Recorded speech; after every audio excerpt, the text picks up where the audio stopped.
یا بنی اسرائیل اذکروا نعمتی التی انعمت علیکم وَأَوْفُوا بِعَهْدِي أُوفِ بِعَهْدِكُمْ وَإِيَّايَ فَارْهَبُونِ وَآمِنُوا بِمَا أَنزَلْتُ مُصَدِّقًا لِمَا مَعَكُمْ وَلَا تَكُونُوا أَوَّلَ كَافِرٍ بِهِ۔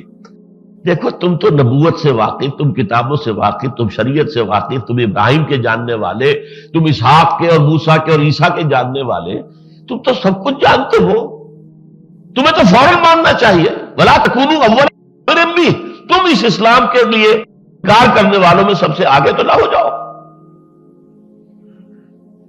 حضور کو بڑی توقع تھی کہ مکے والوں کو تو میں نے ٹھوک ٹھوک کر قرآن پڑھایا، وہاں پھر بھی 10 سال کے اندر 100 سوا 100 سے آدمی بات میرے پاس نہیں آیا۔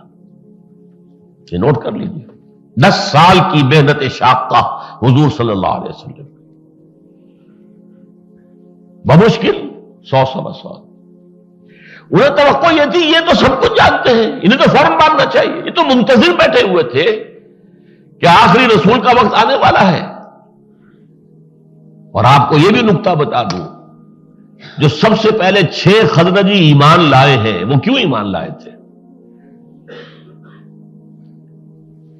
سن 11 کے حج میں یا سن 10 ہی کے حج میں، 10 نبوی، ہجری نہیں، ابھی ہجرت سے 3 سال پہلے، جب طائف سے تو حضور آئے تھے، پتھراؤ جو ہے آپ کے جسم اطہر پر کیا گیا تھا، آپ گئے تھے وہاں کہ شاید وہاں کا کوئی بڑا چودھری، بڑا سردار ایمان لے آئے، تو یہاں ابو طالب کی سپورٹ تھی، وہ فوت ہو گئے ہیں، لہذا میں اپنا کئی مرکز شفٹ کروں،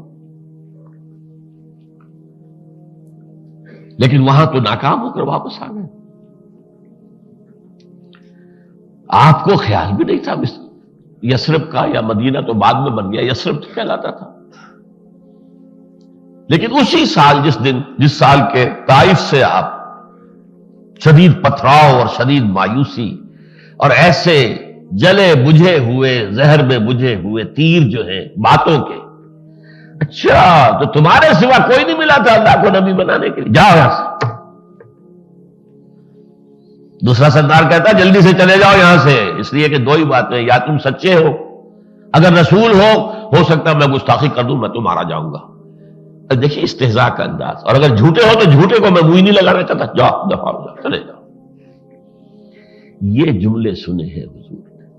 ایک آدمی ساتھ تھا، زید بن حارثہ رضی اللہ تعالی عنہ، سامنے پتھر آتے تھے وہ سامنے آ جاتے تھے کہ مجھ پر پتھر آئے، حضور پر نہ آئے، اب وہ پیچھے سے آ رہے ہیں، اب ایک آدمی 4 طرف سے تو نہیں روک سکتا۔ بہرحال یہ سیرت کا ایک بڑا دردناک باب ہے یہ، لیکن اسی سال پھر کھڑکی کھلی یثرب کی طرف سے، 6 افراد ایمان لے آئے اسی موسم حج میں۔ ایک وادی تھی، اب وہ وادی نہیں رہی، میں نے اس وادی کو دیکھا ہے، اور چونکہ میں نے پڑھا تھا اس وادی میں حضور نے بیعت لی تھی مدینے والوں سے، بیعت عقبہ اولا، بیعت عقبہ ثانیہ۔ پھر سید احمد بریلوی رحمت اللہ علیہ جب حج کے لیے گئے تھے تو انہوں نے اپنے ساتھیوں سے بھی اسی جگہ پر جا کر بیعت لی تھی۔ ایک عمرے کے موقع پر میں نے بھی اپنے بہت سے ساتھیوں سے اسی مقام پر بیعت لی۔ کسی وادی تھی جو مینا کی وادی کے اور اس کے درمیان ایک پہاڑی کھڑی ہوئی تھی، اب وہ مینا کو چوڑی کرنے کے لیے وہ پہاڑی ختم کر دی گئی، تو وہ مینا ہی کا حصہ بن گئی ہے، تو وہاں پر ترکوں نے ایک مسجد بنا دی تھی کہ یہ جگہ تھی جہاں پر حضور نے بیعت لی تھی صحابہ سے پہلی مرتبہ سن 74 میں۔ 2 ساتھیوں نے مجھ سے وہاں بیعت کی تھی۔ وہاں اس گھاٹی میں 6 آدمی ملے، حضور نے جا کر بات کہی۔ اب ان لوگوں نے کنکھیوں سے ایک دوسرے کو دیکھا، آنکھوں میں باتیں کی۔ بات کیا کی؟ یہودی یہ کہا کرتے تھے، جیسے ہمارے ہاں بنیے جو ہوتے تھے گاؤں میں، تو وہ جو گاؤں کے لوگ ہیں، راجپوت ہیں، کوئی اور ہیں،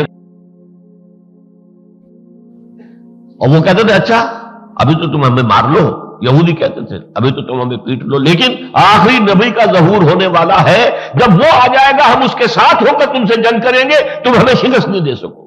یہ انہوں نے سنا ہوا تھا کہ کوئی آخری نبی کا ظہور ہونے والا ہے، یہ یہودی کہہ رہے ہیں اور دھمکا رہے ہیں ہمیں کہ ہم اس کے ساتھ ہو کر تم سے جب لڑیں گے تو تم ہمیں شکست نہیں دے سکو۔